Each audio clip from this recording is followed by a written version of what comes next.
नमस्कार दोस्तों, एक बार फिर एक नए उपविषय के साथ आप सबके सामने प्रस्तुत हूँ आपके अपने चैनल डॉक्टर कृष्णकांत क्लासेस पर। और आज का जो हमारा उपविषय है वो है जेंडर स्कूल एंड सोसाइटी। जो एक पेपर है हमारा बीएड का, उसका इनइक्वलिटी ऑफ अपॉर्चुनिटीज, अवसरों की असमानता। इस विषय को मैंने कुछ शिक्षण बिंदुओं में बांटा है। पहला है meaning of inequality of opportunity, अवसरों की असमानता का अर्थ क्या है, इस पर विचार विमर्श करेंगे। दूसरा है एस्पेक्ट्स और types of inequality of opportunities, कि जो अवसरों की असमानता है वो उसके पहलू कौन कौन से और किस किस प्रकार में हमें देखने को मिलती है। उसके बाद हम पढ़ेंगे कॉजेज ऑफ इनइक्वलिटीज, ये जो असमानताएं हैं उसके कारण क्या है। और नेक्स्ट हम पढ़ेंगे इम्पैक्ट ऑफ इनइक्वलिटीज, कि इसका जो प्रभाव है वो क्या देखने को मिलता है, उसका प्रभाव कहाँ कहाँ किस किस रूप में पड़ता है। और फिर हम पढ़ेंगे measures to remove these inequalities, जो असमानताओं को हम कैसे दूर कर सकते हैं। इसके लिए मैंने कुछ ऑब्जेक्टिव्स डिसाइड किए हैं पहले की तरह ही, कि अगर हम इस वीडियो को ध्यान से देखेंगे सुनेंगे तो हम इन चीजों को कर पाने में सक्षम हो जाएंगे। आप सभी जो शिक्षार्थी हैं वो सब ये समझ पाएंगे, मेरा ऐसा प्रयास रहेगा, मेरा ऐसा मानना है। डिफाइन इनइक्वलिटी ऑफ अपॉर्चुनिटी, आप अवसरों की असमानता को परिभाषित कर सकेंगे। एक्सप्लेन एस्पेक्ट्स और types of inequality of opportunities, आप अवसरों की असमानता के जो प्रकार हैं उसको बता पाएंगे, उसकी व्याख्या कर पाएंगे।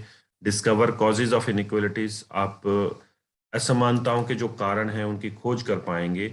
Right impact of inequalities on different aspects of society, आप इस पर लिख सकेंगे कि जो असमानताएं हैं उससे समाज के विभिन्न जो वर्ग हैं, जो सोसाइटी के जो अलग अलग एस्पेक्ट हैं उन पर क्या प्रभाव पड़ते हैं उसको बता पाएंगे। And discover measures to remove these inequalities, इस वीडियो के बाद हम इस पर कुछ चीजें सोच पाएंगे कि किस तरह से हम इन असमानताओं को दूर कर सकते हैं। पहले मैं बता दूं, इस स्लाइड का एक बैकग्राउंड मैंने दिया है जहां पर एक तराजू के रूप में कुछ दिखाया गया है। एक पलड़े के अंदर बहुत सारी जनता है और एक पलड़े के अंदर एक ही व्यक्ति है। ये जो बैकग्राउंड है ये दिखा रहा है कि अवसरों की असमानता क्या है, इनइक्वलिटी क्या है। प्रारंभ करते हैं। और आज का जो विषय पूरी तरह हिंदी माध्यम में मैंने तैयार किया है। प्रत्येक समाज में कुछ लोगों के पास धन, संपदा, शिक्षा, स्वास्थ्य एवं शक्ति जैसे मूल्यवान संसाधनों का दूसरों की अपेक्षा ज्यादा बड़ा हिस्सा होता है। यहाँ पर इस पंक्ति में असमानता को स्पष्ट कर दिया गया है कि हर सोसाइटी जो है, एवरी सोसाइटी, उसके अंदर जो वहाँ के लोग हैं रहने वाले, उनमें कुछ चीजें हैं जैसे धन संपदा, जिसको हम पैसा, दौलत, जो दूसरी हमारे पास प्रॉपर्टीज होती हैं उसकी बात करते हैं। शिक्षा, स्वास्थ्य एवं शक्ति। शक्ति किस रूप में है, वो पॉलिटिकल हो सकती है, वो आपके रिलेशंस की हो सकती है, आपके लिंक किसके साथ कैसे हैं, वो वाली चीज है। ये जो है, इनमें कुछ लोग बहुत आगे होते हैं, कुछ लोग मध्यम दर्जे के होते हैं, कुछ लोग बहुत पिछड़े होते हैं। और यह जो विभेदन है, बहुत ज्यादा होना और बहुत कम होना, यही अवसरों की असमानता है। आगे ये कहता है यह सामाजिक संसाधन पूंजी के तीन रूपों में विभाजित किए जा सकते हैं। जो हमने ऊपर चीजें पढ़ी है उनको तीन अलग अलग हिस्सों में बांटा गया है। पहला आर्थिक पूंजी, जिसको पैसा, प्रॉपर्टी, धन दौलत उससे लिया जाता है। उसमें क्या क्या चीजें आती है, भौतिक संपत्ति एवं आय के रूप में, आपके पास प्रॉपर्टी कितनी है और आपकी इनकम का सोर्स क्या है। दूसरा है सांस्कृतिक पूंजी, प्रतिष्ठा और शैक्षणिक योग्यता के रूप में। प्रतिष्ठा मतलब समाज के कुछ वर्गों के पास ऑलरेडी इतना ज्यादा रेपुटेशन होता है, उनका इतना ज्यादा सम्मान होता है, उनकी इतनी ज्यादा पहुंच होती है कि वो रिलेशन बना लेते हैं। वो कल्चर की वजह से आती है, वो जाति की वजह से आ जाती है, कई बार धर्म की वजह से भी ऐसा कुछ होता है। और दूसरा है शैक्षणिक योग्यता। इसी के अंतर्गत शिक्षा के कारण कुछ परिवार इतने आगे निकल जाते हैं तो उनकी सांस्कृतिक पूंजी अपने आप बढ़ने लगती है। तीसरा है सामाजिक पूंजी, सामाजिक संगठनों एवं संपर्कों के जाल के रूप में, आपके रिलेशंस कैसे हैं। कई बार हम देखते हैं आस पड़ोस में, उनको तो वो एमएलए जानता है, उनका वो आईएएस नॉन है, उनका वो नॉन है, उनका वो वाला व्यक्ति भी नॉन है, उनको उस राज्य में वो व्यक्ति जानता है, उनको दूसरे देश में कोई व्यक्ति जानता है। ये आपकी सामाजिक पूंजी है। आप कितने तरह के ऑर्गेनाइजेशंस और लोगों के संपर्क में हैं। आगे बढ़ते हैं। सामाजिक असमानता तब होती है, कब होती है, ये बताया जा रहा है, जब किसी दिए गए समाज में संसाधनों को असमान रूप से वितरित किया जाता है। कि जो संसाधन है जिनके ऊपर हमने बात की, धन संपदा, शिक्षा, स्वास्थ्य, शक्ति आदि, ये इनका जो डिस्ट्रीब्यूशन है वो अनइक्वल हो जाए। आमतौर पर आवंटन के मानदंडों के माध्यम से जो व्यक्तियों की सामाजिक रूप से परिभाषित श्रेणियों की तर्ज पर विशिष्ट पैटर्न उत्पन्न करते हैं। मैंने अभी पैटर्न बताया आपको, एक उच्च वर्ग हो जाएगा, एक मध्यम वर्ग हो जाएगा, एक निम्न वर्ग हो जाएगा। जातियों के अंदर भी, संप्रदायों के अंदर भी, धर्मों के अंदर भी ऐसी चीजें आती हैं। यह किन किन चीजों के अंदर बट जाता है? यह सत्ता, धर्म, नातेदारी, प्रतिष्ठा, नस्ल, जातीयता, लिंग, आयु, यौन अभिविन्यास और वर्ग द्वारा लाई गई समाज में सामाजिक वस्तुओं की पहुंच की भेदभाव वरीयता है। ये भेदभाव किन किन चीजों पर किया जाता है? सत्ता के आधार पर, जिसके पास पावर है उसके पास ज्यादा जाएगा, जिसके पास पावर नहीं है उसके पास नहीं जाएगा। जैसे हम देखते हैं, कहते हैं कि लोकतंत्र में सारी की सारी पावर जनता के पास है, परंतु वो तब तक है जब उसने वोट नहीं दिया। वोट देते ही वो सारी की सारी कुछ नेताओं के पास चली जाती है। इसीलिए आज के समय में आप देखिए, हर आदमी किसी न किसी तरीके से राजनीति में आ जाना चाहता है, चाहे वो ग्राम पंचायत के मेंबर, सरपंच से लेकर ऊपर मेंबर ऑफ पार्लियामेंट की तक की बात आती है। यही धर्म में होता है, नातेदारी के अंदर होता है, नस्ल, जातीयता, लिंग, लिंग में भी पुरुष और महिलाओं के अंतर्गत ये जो चीजें हैं वो अलग अलग बढ़ जाती है। तो ये वाली जो चीजें हैं ये कहलाती है कि असमानता जो है वो इस तरीके से आती है अवसरों की। आगे बढ़ते हैं। सामाजिक असमानता आमतौर पर परिणाम की समानता की कमी को दर्शाती है। क्या चीजें शो क्या होती है कि जो आउटपुट निकलनी है वो कम होने लगती है, लेकिन वैकल्पिक रूप से अवसर तक पहुंच की समानता की कमी के संदर्भ में अवधारणा की जा सकती है, जो कि निम्नलिखित क्षेत्रों में प्रदर्शित होती है। अब जो इनइक्वलिटी ऑफ अपॉर्चुनिटीज है, सामाजिक असमानता का परिणाम ही है वो कि समाज में हम देखते हैं लोग अलग अलग तरह के उसमें अधिकारों में, या जो उनके पास जो पावर के सोर्स हैं उनमें देखने को मिलते हैं, वो अवसरों में कैसे कन्वर्ट होती है, वो कहाँ कहाँ झलकती है, उन चीजों पर हम अभी विचार कर रहे हैं। पहला है सामाजिक अधिकारों में श्रम बाजार। सामाजिक अधिकार, समाज के अंदर कौन क्या कर सकता है? आप अपने आस पड़ोस में देखिए, कोई गरीब पिछड़े हुए तबके का कोई व्यक्ति है तो वो बहुत सारे मुद्दों पर अपना विचार रखने से घबराता है, उसमें वो हिम्मत नहीं आ पाती। तो वो सामाजिक अधिकारों की बात है, परंतु वो है उतना ही सक्षम, या संविधान या जो परंपरा है उसको उतना ही देती है, परंतु वो समाज के अंदर पिछड़ चुका है, उस वजह से वो अपने अधिकारों को उतना प्रयोग नहीं कर सकता। और कुछ लोग हैं जो उसको बहुत ज्यादा प्रयोग करते हैं। दूसरा है आय के स्रोत। यहाँ पर हम देख सकते हैं कि एक अभी कल इसकी आईपीएल की वो ऑक्शन हुई। आप देखिए, एक प्लेयर को 10, 12, 15 करोड़ में 3, 4 महीने के गेम के लिए खरीदा गया है। तो उसकी प्रतिदिन की या प्रति घंटे की आय का आप अनुमान लगाइए, और एक व्यक्ति है जिसको 200, 250 रुपए प्रतिदिन की आय मिलती है। ये आय के स्रोत है, ये भी डिवाइडेशन हुआ है। अगला है स्वास्थ्य और देखभाल। कुछ लोगों को बहुत उच्च दर्जे की जो स्वास्थ्य सुविधाएं हैं वो देख मिलती हैं, परंतु कुछ लोगों के पास एक आम डॉक्टर के पास जाने, ठीक डॉक्टर के पास जाने के पैसे नहीं होते, वो झोला छाप डॉक्टरों के पास रहते हैं। तो ये भी एक मुद्दा है। बोलने की स्वतंत्रता, कुछ लोग अपनी बात रख सकते हैं, कुछ नहीं रख सकते हैं। इस पर अब तो बहुत मुद्दे होने लगे। आप कुछ भी लिख दीजिए, आप कुछ भी बोल दीजिए, आप पाएंगे कि बहुत सारे लोग आपके बोलते ही एक अलग तरह का विचार लेकर आपके खिलाफ खड़े हो जाते हैं। शिक्षा, इसमें बहुत विभेद हैं। रूरल अर्बन का डिफरेंस है, ग्रामीण और शहरी का। उसके बाद मैं क्या कहूँ कि सरकारी स्कूल और पब्लिक प्राइवेट या जो कॉन्वेंट स्कूल है उनका एक डिफरेंस है। ऐसे बहुत सारे विभेद हैं। और अगला है राजनीतिक प्रतिनिधित्व और भागीदारी शामिल है, कि कुछ लोग राजनीति में इतने ज्यादा भागीदार हैं कि उनका कुछ कहा नहीं जा सकता। जैसे नेहरू परिवार की मैं बात करूं, पूरे देश को ये लगता है कि इतने लंबे टाइम से वो कब्जा किए बैठे हैं, और कुछ जो हैं जिनको हिस्सेदारी होती ही नहीं। अब बात करते हैं types of inequality of opportunities. 3 मुख्य हिस्सों में मैंने इसको बांटा है, जो आगे चलकर ये 3 हिस्से बहुत सारे एस्पेक्ट्स को प्रभावित कर देते हैं। वो असमानता अलग अलग जगहों पर देखने को मिलती है। पहला है राजनीतिक असमानता। लोकतांत्रिक समाजों में आमतौर पर सभी सदस्यों को समान नागरिकता प्रदान करना राजनीतिक समानता में शामिल है। संविधान करता भी है, क्योंकि हमें राइट टू वोट दिया गया, वोट डालने का अधिकार है, परंतु वो सिर्फ वोट डालने तक ही सीमित है। उसके बाद आप सब देख सकते हैं कि हमारे अधिकार कहाँ किस तरह से हो जाते हैं। समान नागरिकता अपने साथ कुछ मूल अधिकार, मसलन मतदान का अधिकार, जिसका मैंने अभी कहा, कहीं भी आने जाने का अधिकार, संगठन बनाने का अधिकार, अभिव्यक्ति की स्वतंत्रता का अधिकार, धार्मिक विश्वास आदि लाती है। ये चीजें होती हैं। ये ऐसे अधिकार हैं जो नागरिकों को अपना विकास करने और अपने राज्य के कामकाज में हिस्सा लेने में सक्षम बनाने के लिए आवश्यक माने जाते हैं। लेकिन ये केवल औपचारिक अधिकार है। यहां पर सारी चीजें समझ आ गई आपको, अगर आप समझते हैं, थोड़ा सा भी पॉलिटिकल साइंस पढ़ा है। रिटर्न में तो आपको दे दिए गए हैं, परंतु इसको लागू कैसे हो पाते, जिन्हें औपचारिक संविधान और कानून द्वारा सुनिश्चित किया गया। अभी भारत में एक मुद्दा चल रहा है हिजाब को लेकर और यूनिफॉर्म को लेकर, भगवा और जो मोहम्मडन का हिजाब है उसको लेकर, वो इसी तरह का संबंध है जिसको मैं अभी कह रहा हूं। हम जानते हैं कि सभी नागरिकों को समान अधिकार देने वाले देशों में काफी असमानता बरकरार है। हमारा संविधान ये कहता है कि हम राजनीतिक रूप से समान हैं, परंतु ये असमानता आप अपने आस पड़ोस में, आप अपने इलाके में, आप अपने राज्य में, आप अपने देश में देख सकते हैं कि किसको किस तरीके से ट्रीट किया जाता है, उनके साथ कैसा व्यवहार किया जाता है। दूसरी चीज, सामाजिक असमानता।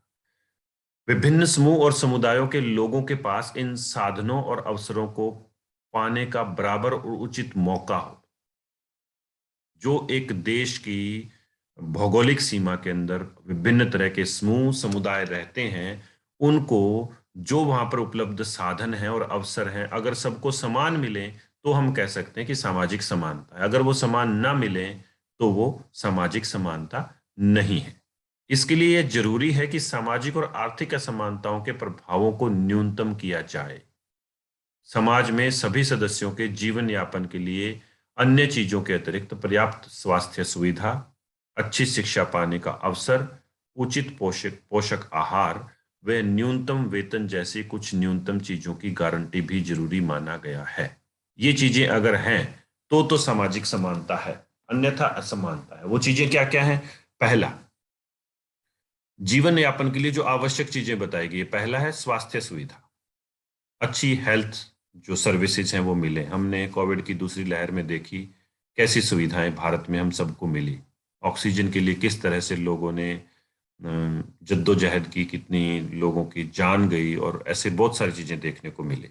उसने ये चीज स्पष्ट कर दी कि आप एक ऐसे लोकतंत्र में हैं जहां पर सरकार आपके लिए स्वास्थ्य के मामले के अंदर कुछ नहीं कर सकती। चाहे कॉलर टोन कितनी चलाएं कि 150 करोड़ को हमने टीकाकरण कर दिया, ये कर दिया, परंतु जब जरूरत पड़ती है वो बहुत दिक्कत होती है। अच्छी शिक्षा पाने के अवसर। अब यहाँ पर क्वालिटी एजुकेशन की बात है, सिर्फ शिक्षा देने की बात नहीं है, क्वालिटी एजुकेशन की बात करें। और क्वालिटी का एस्पेक्ट जब आता है तो वहां लर्निंग आउटकम्स की बात आती है। अगला है उचित पोषक आहार। कितनी कैलोरीज मिलती हैं डेली, उसको कितने टाइम वो खाना खाता है, किस किस तरह का खाना खाता है, क्या वो खा पाता है कि नहीं खा पाता है, ये वाली चीजें। और न्यूनतम वेतन, क्या मिनिमम वेजेस की कोई लिमिट डिसाइड की गई है। ये कुछ चीजें हैं जिनको जरूरी माना गया, और ये चीजें जिस समाज में नहीं है उसको हम कहेंगे कि वहां पर असमानता है। इन सुविधाओं के अभाव में समाज के सभी सदस्यों के लिए समान शर्तों पर स्पर्धा करना संभव नहीं होगा। किसी के पास बहुत ज्यादा है, किसी के पास कुछ नहीं। तो उसमें हम अगर सबको बराबर रूप से देख लें कि वो भी वैसा ही करे और वो भी वैसा ही करे, तो संभव नहीं है। जिस समाज में अवसरों की समानता विद्यमान न हो, वहां पर अंतर्निहित प्रतिभा का विशाल खजाना बर्बाद हो जाता है। ये भारत में हो रहा है। क्यों हो रहा है? कुछ लोगों के पास, अंबानी, अडानी या कुछ और बड़े जो घराने हैं, उद्योगपति हैं, भारत की बहुत बड़ी जो इनकम के सोर्स हैं वो लेकर बैठे। जो गरीब है, जिस व्यक्ति के पास रोजाना कुछ सैकड़ों रुपए ही मिलते हैं, 200-300 रुपए पूरे परिवार के लालन पालन के लिए, उससे की तुलना हम उस व्यक्ति से कैसे कर सकते हैं? संभव नहीं। और उससे जो प्रतिभा है वो कहीं ना कहीं छिप जाती है, वो लुप्त हो जाती है, वो खो जाती है अंधकार के अंदर। अगला है आर्थिक असमानता। आर्थिक असमानता ऐसे समाज में विद्यमान होती है जिसमें व्यक्तियों और वर्गों के बीच धन दौलत या आमदनी में खासी भिन्नता हो। मैंने अभी आईपीएल का एग्जांपल आपको दिया, मैंने अभी अंबानी और अडानी का एग्जांपल आपको दिया। तो ये वो चीज क्या है, 2 से ढाई महीने के लिए अगर एक व्यक्ति को 12, 13, 15 करोड़ रुपए मिल रहे हैं, तो आप कैलकुलेट करके देखिए एक बार कि उसकी पर मिनट की खेलने की जो सैलरी है वो कितनी है। और एक आम आदमी जो कम पढ़ा लिखा है, जो नीची जाति का है, वो पिछड़े हुए वर्ग से है, वो मजदूरी या दिहाड़ी करके काम चला रहा है, वो कैसे उसकी समानता कर पाएगा? आर्थिक असमानता डिग्री नापने का एक तरीका तो यह है कि संपन्नतम और निर्धनतम समूहों के बीच आनुपातिक अंतर को नापा जाए। एक अन्य तरीका गरीबी रेखा से नीचे रहने वाले लोगों की संख्या का आकलन करना, बिलो पॉवर्टी लाइन, उससे नीचे कितने लोग हैं। बहुत बड़ा आंकड़ा है। यह सही है कि समाज में धन दौलत या आमदनी की पूरी समानता संभवतः कभी विद्यमान नहीं रही। आज अधिकतर लोकतंत्र लोगों को समान अवसर उपलब्ध करवाने का प्रयास करते हैं। ऐसे एफर्ट्स जरूर होने चाहिए, और उन एफर्ट्स को सिर्फ कागजी ना बनाया जाए, बल्कि उनको ग्रास रूट लेवल पर लागू भी किया जाए। कॉजेज ऑफ इनइक्वलिटी, इन इस इनइक्वलिटी से या असमानता जो है अवसरों की, उसके क्या प्रभाव पड़ते हैं? इन कारणों से ये पैदा होती है। पहला है विरासत। आपको परंपरा से, आपको अपने पुराने बुजुर्गों से ही ऐसा कुछ मिला कि वो आज आप आगे बढ़ा रहे हो। पहला ये कारण है।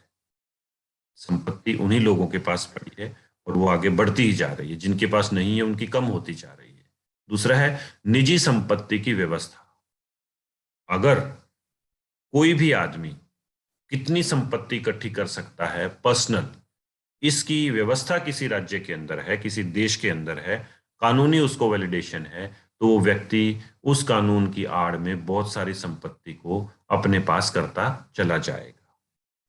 तीसरा है प्राकृतिक गुणों में अंतर।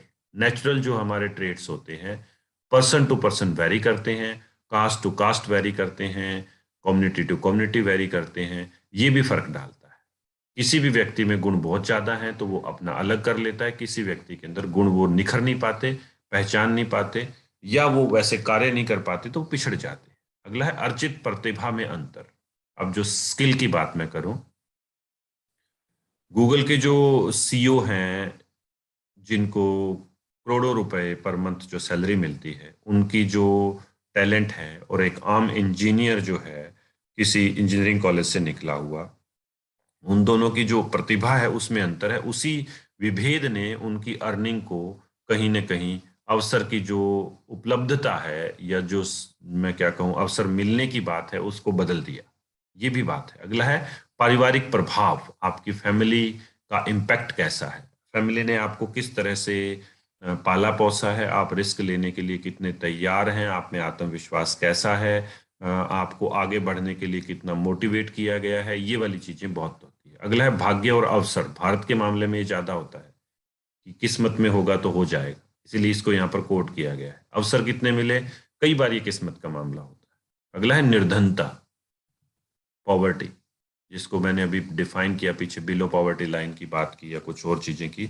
वो भी एक बहुत बड़ा कारण है इनइक्वलिटी का, जिसकी वजह से अशिक्षा की स्थिति पैदा होती है, और अशिक्षा पूरी तरह से इन चीजों को लेकर बैठ जाती है। अगला है भौगोलिक कारण।